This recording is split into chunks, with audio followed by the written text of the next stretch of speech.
सत श्री अकाल प्यारे विद्यार्थियों।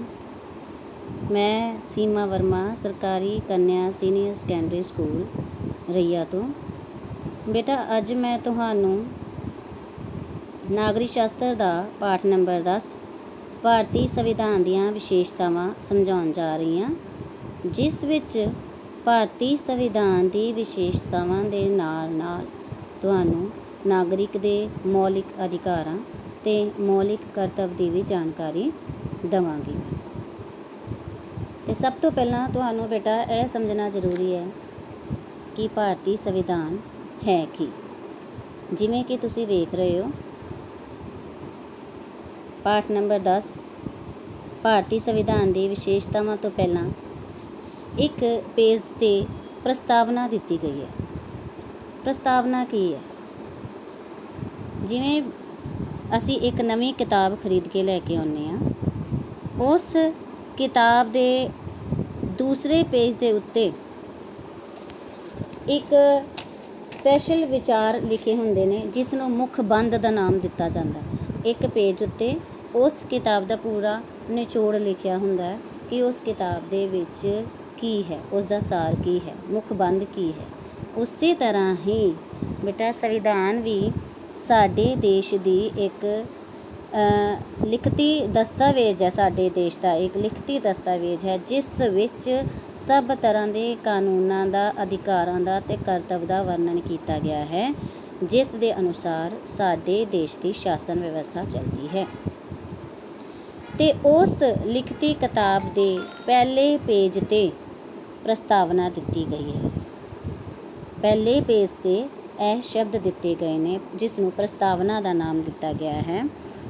असी भारत दे लोग भारत नूं एक संपूर्ण प्रभुसत्ता संपन्न समाजवादी धर्मनिरपक्ष प्रजातंत्री गणराज बनाउण लई अते इस दे सारे नागरिकां नूं समाजिक, आर्थिक ते राजनीतिक न्याय, विचार प्रगटाउण, विश्वास, धर्म ते उपासना की सुतंत्रता, प्रतिष्ठता ते अवसर की समानता प्राप्त कराउण लई अते उन्हां सबना विच व्यक्ति की गौरवता ते राष्ट्र की एकता अते अखंडता नूं सुरੱਖਿਅਤ करने वाला भ्रातरी भाव ਵਧਾਉਣ लई दृढ़ संकल्प होके अपने इस संविधान सभा विच 26 नवंबर 1949 नूं इस द्वारा इस संविधान नूं अंगीकार अधिनियत अते आत्म समर्पण करते हाँ। यह शब्द जिहड़े है बेटा भारतीय संविधान के लिखती दस्तावेज के पहले पेज ते दिते गए ने जिसनों प्रस्तावना का नाम दिता गया है। इन्हां शब्दां विच असी अपने भारत की एकता, अखंडता, प्रभुसत्ता ते भ्रातरी भाव नूं अखंड रूप ते एकता नूं ਵਧਾਉਣ लई इस विच कहा गया है।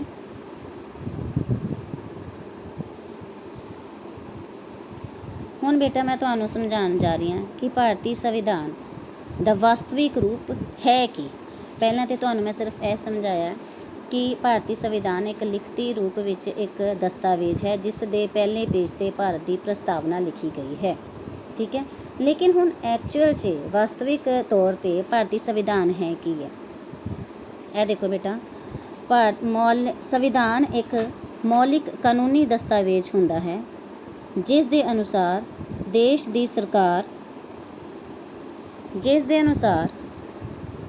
की सरकार का संचालन किया जाता है। देश का यह मूल कानून सरकार के अंगां के संगठन, कारजां ते आपसी संबंधां की व्याख्या अते नागरिक के मौलिक अधिकारां की हदबंदी करता है। संविधान देश के दूजे सारे कानूनों तो श्रेष्ठ हुंदा है ते कोई भी अजिहा कानून नहीं बनाया जा सकता जो संविधान की उलंघना करता होवे जां संविधान अनुसार ना होवे।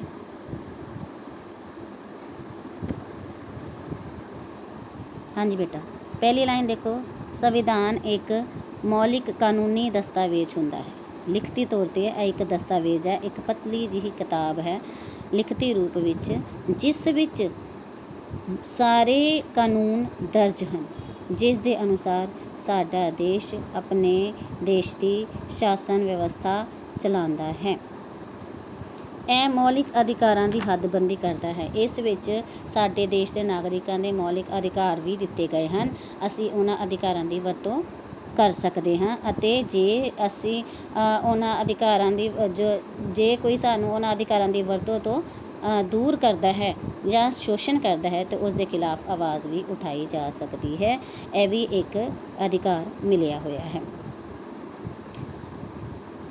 ਹਰੇਕ ਦੇਸ਼ ਦੀ ਸਰਕਾਰ ਸਮਾਜ ਵਿੱਚ ਕਾਨੂੰਨੀ ਵਿਵਸਥਾ ਅਤੇ ਸ਼ਾਂਤੀ ਸਥਾਪਿਤ ਕਰਦੀ ਹੈ। ਇਸ ਕਾਰਜ ਨੂੰ ਸਰਕਾਰ ਕਾਨੂੰਨਾਂ ਦਾ ਨਿਰਮਾਣ ਅਤੇ ਵਿਵਸਥਾ ਦੀ ਸਥਾਪਨਾ ਕਰਕੇ ਕਰਦੀ ਹੈ, ਪਰੰਤੂ ਸਰਕਾਰ ਮਨਮਰਜ਼ੀ ਦੇ ਕਾਨੂੰਨ ਬਣਾ ਕੇ ਆਪਣੀ ਮਨਮਾਨੀ ਅਨੁਸਾਰ ਸ਼ਾਸਨ ਨਹੀਂ ਕਰ ਸਕਦੀ। ਹਾਂਜੀ ਬੇਟਾ, ਸੰਵਿਧਾਨ ਇਹ ਹੈ ਜਿਸ ਵਿੱਚ ਦੇਸ਼ ਨੂੰ ਚਲਾਉਣ ਲਈ ਸਾਰੇ ਕਾਨੂੰਨਾਂ ਦਾ ਵਰਣਨ ਕੀਤਾ ਜਾਂਦਾ ਹੈ ਅਤੇ ਇੱਕ ਸਰਕਾਰ ਆਪਣੇ ਦੇਸ਼ ਨੂੰ ਚਲਾਉਣ ਲਈ ਉਹਨਾਂ ਕਾਨੂੰਨਾਂ ਦਾ ਨਿਰਮਾਣ ਕਰਦੀ ਹੈ। ਪਰ ਕੋਈ ਵੀ ਸਰਕਾਰ ਆਪਣੇ ਸਵਾਰਥ ਨੂੰ ਪੂਰਾ ਕਰਨ ਵਾਸਤੇ ਕਾਨੂੰਨਾਂ ਦਾ ਨਿਰਮਾਣ ਨਹੀਂ ਕਰ ਸਕਦੀ। ਉਹ ਦੇਸ਼ ਦੇ ਨਾਗਰਿਕਾਂ ਦੇ ਹਿੱਤਾਂ ਦੀ ਰੱਖਿਆ ਕਰਨ ਲਈ ਕਾਨੂੰਨਾਂ ਦਾ ਨਿਰਮਾਣ ਕਰਦੀ ਹੈ ਅਤੇ ਉਹਨਾਂ ਕਾਨੂੰਨਾਂ ਅਨੁਸਾਰ ਹੀ ਦੇਸ਼ ਦਾ ਸ਼ਾਸਨ ਚਲਾਉਂਦੀ ਹੈ। ਇਸ ਪ੍ਰਕਾਰ ਸੰਵਿਧਾਨ ਦੇਸ਼ ਦੇ ਪ੍ਰਸ਼ਾਸਨ ਅਤੇ ਰਾਜ ਪ੍ਰਬੰਧ ਨੂੰ ਨਿਰਧਾਰਿਤ ਕਰਨ ਵਾਲੇ ਨਿਯਮਾਂ ਦਾ ਮੂਲ ਸਰੋਤ ਹੁੰਦਾ ਹੈ। ਇਹ ਸ਼ਕਤੀ ਦੀ ਦੁਰਵਰਤੋਂ ਕਰਨ 'ਤੇ ਰੋਕ ਲਗਾਉਂਦਾ ਹੈ। ਜਿੱਥੇ ਇਹ ਸੰਵਿਧਾਨ ਸਰਕਾਰ ਦੇ ਅੰਗਾਂ ਦੇ ਆਪਸੀ ਅਤੇ ਨਾਗਰਿਕ ਨਾਲ ਸੰਬੰਧਾਂ ਨੂੰ ਨਿਰਧਾਰਿਤ ਕਰਦਾ ਹੈ, ਉੱਥੇ ਇਹ ਸਰਕਾਰ ਦੁਆਰਾ ਸ਼ਕਤੀਆਂ ਦੀ ਦੁਰਵਰਤੋਂ ਕਰਨ 'ਤੇ ਰੋਕਾਂ ਵੀ ਲਗਾਉਂਦਾ ਹੈ। ਪ੍ਰਸਤਾਵਨਾ। ਨੈਕਸਟ ਆ ਗਈ ਪ੍ਰਸਤਾਵਨਾ, ਪ੍ਰੀਐਂਬਲ। ਬੇਟਾ ਪ੍ਰਸਤਾਵਨਾ ਤੁਹਾਨੂੰ ਮੈਂ ਪਹਿਲਾਂ ਹੀ ਸਮਝਾ ਦਿੱਤਾ ਹੈ ਕਿ ਕਿਸੇ ਵੀ ਪੁਸਤਕ ਦੇ ਦੂਸਰੇ ਪੇਜ 'ਤੇ ਜਦੋਂ ਪੁਸਤਕ ਦਾ ਥੋੜ੍ਹਾ ਜਿਹਾ ਨਿਚੋੜ ਲਿਖਿਆ ਹੁੰਦਾ ਹੈ ਕਿ ਇਸ ਪੁਸਤਕ ਦੇ ਵਿੱਚ ਕੀ ਹੈ, ਉਸ ਨੂੰ ਮੁੱਖ ਬੰਦ ਕਿਹਾ ਜਾਂਦਾ ਹੈ। ਉਸੇ ਤਰ੍ਹਾਂ ਹੀ ਸਾਡੇ ਸੰਵਿਧਾਨ ਦੇ ਪਹਿਲੇ ਪੇਜ 'ਤੇ ਸੰਵਿਧਾਨ ਦੀ ਪ੍ਰਸਤਾਵਨਾ ਲਿਖੀ ਗਈ ਹੈ, ਜਿਸ ਵਿੱਚ ਆਲਮੋਸਟ ਸੰਵਿਧਾਨ ਦਾ ਪੂਰਾ ਨਿਚੋੜ ਹੀ ਦਿੱਤਾ ਗਿਆ ਹੈ। ਭਾਰਤ ਦਾ ਸੰਵਿਧਾਨ 9 ਦਸੰਬਰ 1946 ਨੂੰ ਬਣਨਾ ਆਰੰਭ ਹੋਇਆ ਅਤੇ 26 ਨਵੰਬਰ 1949 ਨੂੰ ਬਣ ਕੇ ਤਿਆਰ ਹੋਇਆ। ਇਸ ਦਾ ਅੰਤਿਮ ਰੂਪ ਪਾਸ ਕਰ ਦਿੱਤਾ ਗਿਆ। 26 ਜਨਵਰੀ 1950 ਤੋਂ ਇਹ ਸੰਵਿਧਾਨ ਸਾਰੇ ਦੇਸ਼ ਵਿੱਚ ਲਾਗੂ ਕੀਤਾ ਗਿਆ।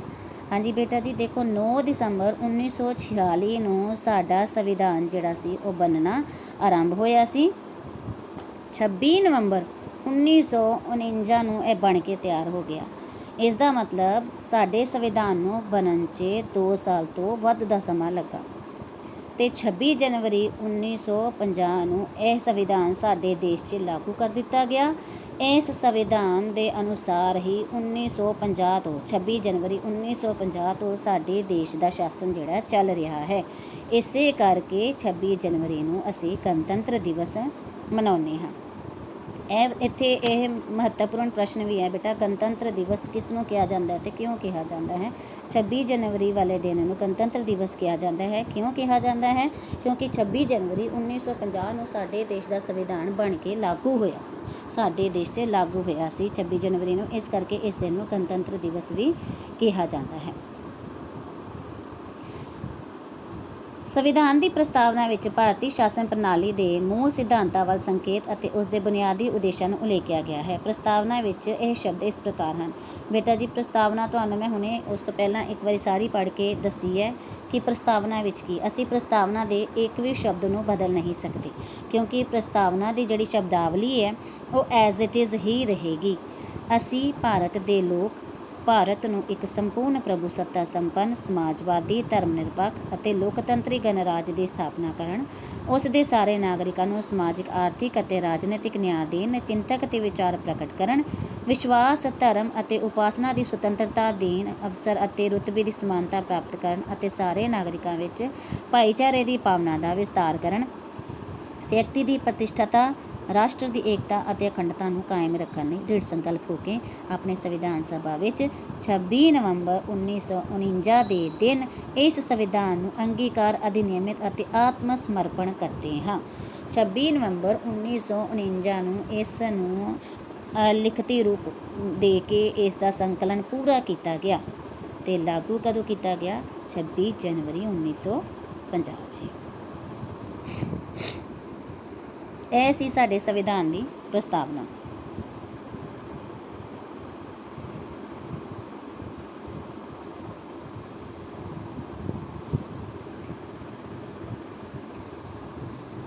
ਹਾਂਜੀ ਬੇਟਾ ਜੀ ਅੱਗੇ ਦੇਖੋ, ਭਾਰਤ ਪ੍ਰਭੂ ਸੱਤਾਧਾਰੀ। ਅਸੀਂ ਉੱਪਰ ਪ੍ਰਸਤਾਵਨਾ ਪੜ੍ਹੀ ਹੈ ਨਾ, ਪ੍ਰਸਤਾਵਨਾ 'ਚ ਪ੍ਰਭੂ ਸੱਤਾ ਸ਼ਬਦ ਵਰਤਿਆ ਗਿਆ ਹੈ। ਇਸ ਦਾ ਅਰਥ ਕੀ ਹੈ ਬੇਟਾ? ਭਾਰਤ ਪ੍ਰਭੂ ਸੱਤਾਧਾਰੀ ਰਾਜ ਤੋਂ ਭਾਵ ਹੈ ਕਿ ਇਹ ਸੰਪੂਰਨ ਸੁਤੰਤਰ ਰਾਜ ਹੈ। ਅੰਦਰੂਨੀ ਮਾਮਲਿਆਂ ਵਿੱਚ ਸਰਵਸ਼੍ਰੇਸ਼ਟ ਅਤੇ ਵਿਦੇਸ਼ੀ ਸੰਬੰਧਾਂ ਲਈ ਦੂਜੇ ਰਾਜਾਂ ਦੇ ਨਿਯੰਤਰਣ ਤੋਂ ਸੁਤੰਤਰ ਹੈ। ਆਪਣੇ ਦੇਸ਼ ਅਤੇ ਵਿਦੇਸ਼ ਨੀਤੀ ਨਿਰਮਾਣ ਵਿੱਚ ਸਭ ਸਮਰੱਥ ਹੈ। ਹਾਂਜੀ ਬੇਟਾ, ਪ੍ਰਭੂ ਸੱਤਾਧਾਰੀ, ਇਹ ਸ਼ਬਦ ਦੁਬਾਰਾ ਤੋਂ ਦੇਖੋ ਤੁਸੀਂ।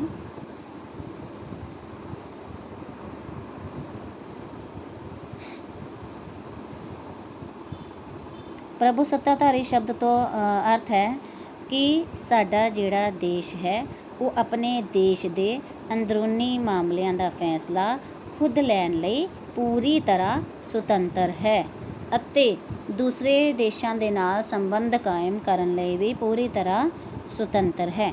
ਉਹ ਆਪਣੇ ਦੇਸ਼ ਦੀ ਵਿਦੇਸ਼ ਨੀਤੀ ਜਿਹੜੀ ਹੈ ਉਹ ਆਪ ਬਣਾਉਣ ਵਿੱਚ ਪੂਰੀ ਤਰ੍ਹਾਂ ਸਮਰੱਥ ਹੈ। ਮਤਲਬ ਦੂਸਰੇ ਦੇਸ਼ਾਂ ਨਾਲ ਕਿਹੋ ਜਿਹੇ ਸੰਬੰਧ ਰੱਖਣੇ ਹੈ ਇਸ ਦਾ ਫੈਸਲਾ ਲੈਣ ਵਿੱਚ ਵੀ ਉਹ ਪੂਰੀ ਤਰ੍ਹਾਂ ਮਾਹਰ ਹੈ।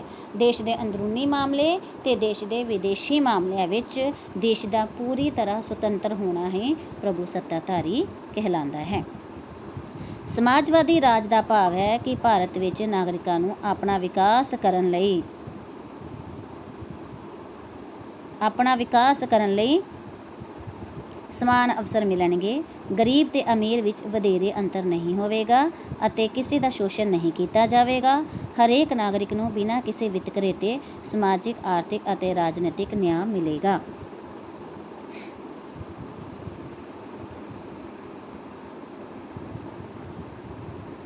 ਸਮਾਜਵਾਦੀ ਰਾਜ ਦਾ ਭਾਵ ਹੈ ਬੇਟਾ ਕਿ ਭਾਰਤ ਵਿੱਚ ਜਿਹੜੇ ਨਾਗਰਿਕ ਨੇ ਉਹ ਆਪਣਾ ਵਿਕਾਸ ਕਰਨ ਲਈ ਹਰ ਤਰ੍ਹਾਂ ਦੇ ਜਿਹੜੇ ਸੰਭਵ ਪ੍ਰਯਾਸ ਹੈ ਉਹ ਕਰ ਸਕਦੇ ਆ।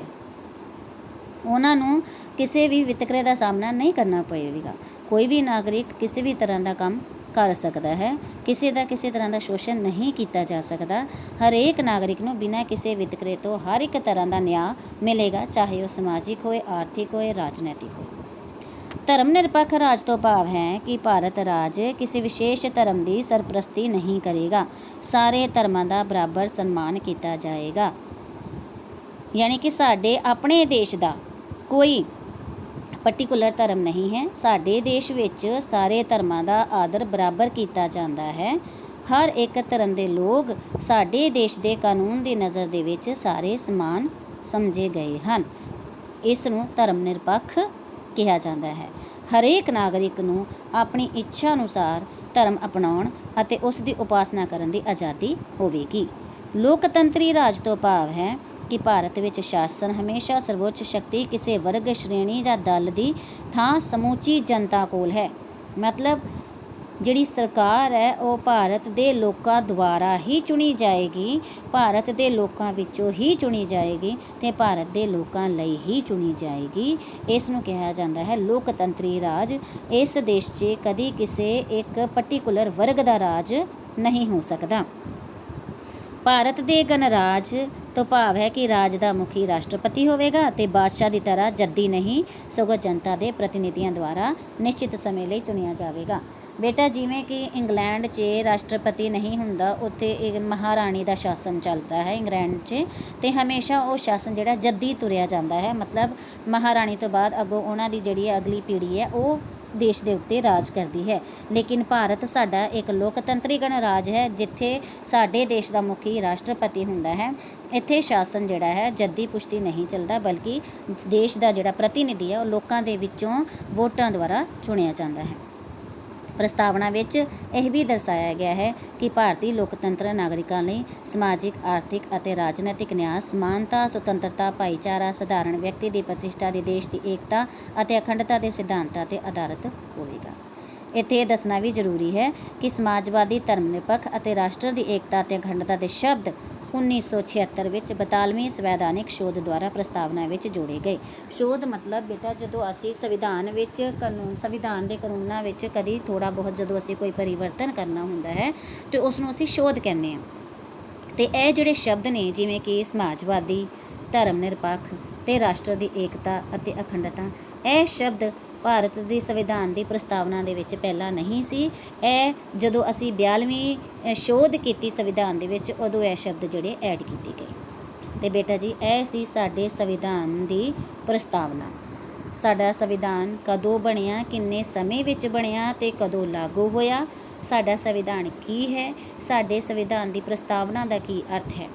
ਅੱਜ ਦੇ ਇਸ ਲੈਕਚਰ ਵਿੱਚ ਅਸੀਂ ਇਹ ਸਮਝਿਆ ਬੇਟਾ। ਅਤੇ ਹੁਣ ਅਗਲੇ ਲੈਕਚਰ 'ਚ ਤੁਹਾਨੂੰ ਮੈਂ ਸਮਝਾਵਾਂਗੀ ਸੰਵਿਧਾਨ ਦੀਆਂ ਪ੍ਰਮੁੱਖ ਵਿਸ਼ੇਸ਼ਤਾਵਾਂ।